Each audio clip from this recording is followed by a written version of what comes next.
Dios le dijo, no, le mandó al ángel, le dijo, no, veo que temes a Dios. Ahí hay un carnero, sacrifícalo en vez de tu hijo. Y vino Isaac, y después Isaac tuvo un hijo llamado Jacob, que son los patriarcas, nuestros padres en la fe. Y después Jacob tuvo 12 hijos, tuvo varias mujeres, tuvo 12 hijos. Y de ahí salieron las 12 tribus de Israel. Es decir, de ahí nació el pueblo de Israel, de Jacob, de Abraham, de Isaac. Y resulta que el pueblo de Israel sufrió las consecuencias del hambre. Y eso lo leímos en estos días. Sufrió las consecuencias de que tenían hambre y no tenían dónde ir. Y resulta que los hermanos de José lo habían vendido. Y José llegó a ser el segundo al mando de Egipto, donde había trigo. Y todos los hijos de Israel fueron a buscar trigo, los hijos de Jacob, y se encontraron con José su hermano. José se destapó, les mostró que era él a quien ellos habían vendido. ¿Se acuerdan de la historia de José? Los perdonó, le dijo que trajeran al padre y se vinieron. Le estoy hablando del libro del Génesis. Le estoy hablando del libro del Génesis. Y al comienzo del libro del Éxodo, por allá en el capítulo 3, nos muestra que había un hombre llamado Moisés. Y Moisés fue enviado por Dios al faraón después de la muerte de José para que liberara al pueblo. El pueblo creció, el pueblo se hizo grande y los egipcios lo esclavizaron, lo sometieron con trabajos duros, lo volvieron esclavos. Y resulta que este hombre llamado Moisés logró liberar al pueblo de Israel después de mandar 10 plagas. Y el pueblo empezó a caminar por el desierto, se fue de Egipto donde había comida, donde había todo. Y en ese proceso de caminar, el pueblo empezó a convivir con normas propias. Cuando vivían en la esclavitud con las normas de los egipcios, parecían egipcios. Pero al salir de Egipto, crearon su propia personalidad, crearon su propia cultura, su forma de ser. Pero había un problema. Habían problemas, por ejemplo, en el pueblo de Israel, problemas de higiene. ¿Y cuáles eran los problemas de higiene? Pues bueno, como no había suficiente agua, pues el pueblo no se bañaba. Y como el pueblo no se bañaba, le daba infección tanto a hombres como a mujeres. Y entonces Dios formó una alianza que se llamó la circuncisión, que permitía en higiene en el varón. Y había normas de higiene. Cuando a la mujer le venía el periodo, no, el hombre no podía tocarla porque se contaminaba, pero también se enfermaba porque no había cómo bañarse. Dios le dijo las normas de higiene, por ejemplo, que no hicieran sus necesidades biológicas dentro del campamento, sino que fueran, abrieran un hueco y ahí lo hicieran y taparan. Dios tuvo que formar a Israel y tuvo que dar normas y comportamientos. Cuando el pueblo estaba peleando, y de ahí se creó la ley del talión que ustedes conocen. Ojo por ojo, diente por diente, mano por mano, pies por pie. ¿Por qué? Porque el pueblo de Israel se andaba peleando. Y entonces era fácil, venía alguien y le sacaba el ojo al otro y quedaba tuerto. Y entonces Dios dio la norma. ¿Y cuál era la norma? Pues bueno, si usted le saca un ojo a su compañero, pues entonces a usted se le saca un ojo. Si a usted se le parte un diente a su compañero, pues a usted se le parte un diente. Si viene y un animal le quita, un animal suyo que es bravo, le quita una mano a su compañero, pues a usted se le va a quitar la mano. Y de esa manera el pueblo tuvo que aprender a convivir. Eso es lo que se llama ley. Eso es lo que se llama ley, normas de comportamiento.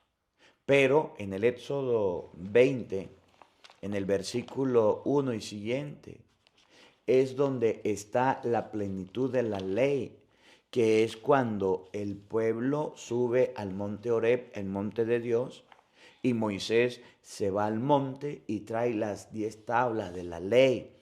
¿Y qué es lo que tienen las 10 tablas de la ley? Se la voy a leer para que ustedes se den cuenta qué es lo que significa la ley. Y ahorita le voy a hablar de los profetas, porque Jesús dice hoy en el Evangelio, hoy dice en el Evangelio, que la ley y los profetas, Él no vino a abolirlas. Él vino a darles plenitud. Él vino a darles plenitud. Miren lo que era la ley, Éxodo capítulo 20.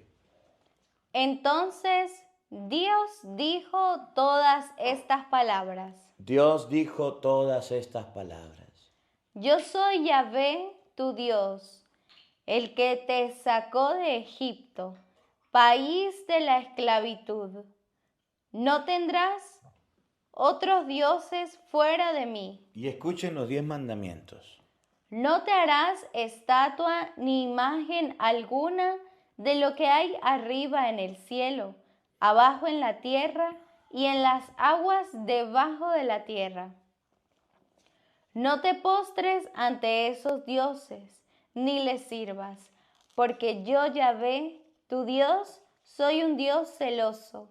Yo pido cuentas a hijos, nietos y bisnietos. ¿Por qué? ¿Por qué la ley? Porque los egipcios tenían dioses que adoraban. Y el pueblo de Israel vio cómo los egipcios adoraban los dioses y lo aprendieron. Y cuando Dios toma al pueblo y se da cuenta que son unos idólatras porque se quedaron con los dioses de los egipcios, lo primero que les dice es, pues mire, el único Dios aquí soy yo. No tendrás esos dioses, ni a los dioses de los amorreos, ni a los dioses de los sirios, de los babilónicos, ni menos de los dioses egipcios. No los tendrás. Yo soy el único Dios. Esa es la primera ley. Y eso se tenía que cumplir. Y al que encontraban con un Dios, pues tenía que morir. Tenía que morir. Le destruían el ídolo, se lo acababan. ¿Y qué era un Dios?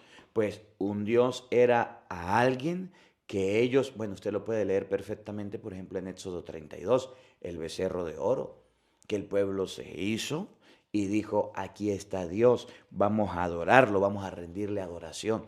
Y ese becerro fue destruido. La primera ley fue, no tendrá dioses. Y Jesús dice, eso hay que cumplirlo. Oigan. Por la maldad de sus padres que no me quisieron, pero me muestro favorable hasta 1000 generaciones con los que me aman y observan mis mandamientos. No tomarás en vano el nombre de Yahvé tu Dios. Esa era la segunda norma, ahí está el decálogo, léalo. Porque Yahvé no dejará sin castigo a aquel que toma su nombre en vano. Acuérdate del día sábado para santificarlo. Trabaja 6 días y en ellos haz todas tus faenas, pero el día séptimo es día de descanso, consagrado a Yahvé tu Dios. Que nadie trabaje, ni tú, ni tus hijos, ni tus hijas, ni tus siervos, ni tus siervas, ni tus animales, ni los forasteros que viven en tu país. Santificarás las fiestas. Pues en 6 días Yahvé hizo el cielo y la tierra, el mar y cuanto hay en ellos, y el séptimo día descansó. Por eso bendijo el sábado y lo hizo sagrado. Respeta a tu padre y a tu madre. Honra a tu padre y a tu madre. Para que prolongue tu vida sobre la tierra de Yahvé, que Yahvé tu Dios te da. No matarás. No matar. No cometerás adulterio. No robarás. No atestiguarás en falso contra tu prójimo. No codiciarás la casa de tu prójimo. No codiciarás su mujer ni sus servidores, su buey o su burro. No codiciarás nada de lo que le pertenece. Mientras tanto, todo el pueblo estaba mirando.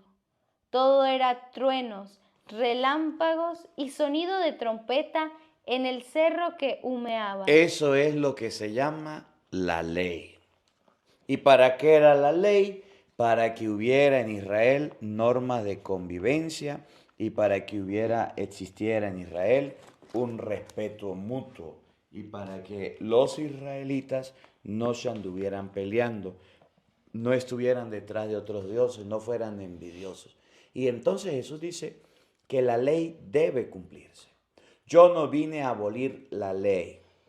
Segundo, el Evangelio de hoy enseña la tarea de los profetas. Y la tarea de los profetas era que la ley se cumpliera. Pasó mucho tiempo, había un mandamiento que decía, no codiciarás los bienes de tu prójimo ni la mujer de tu hermano. Pero resulta que a la gente se le olvidaba, dice 2 de Samuel, capítulo 12, versículo 1. A la gente se le olvidaba que tenía que cumplir la ley.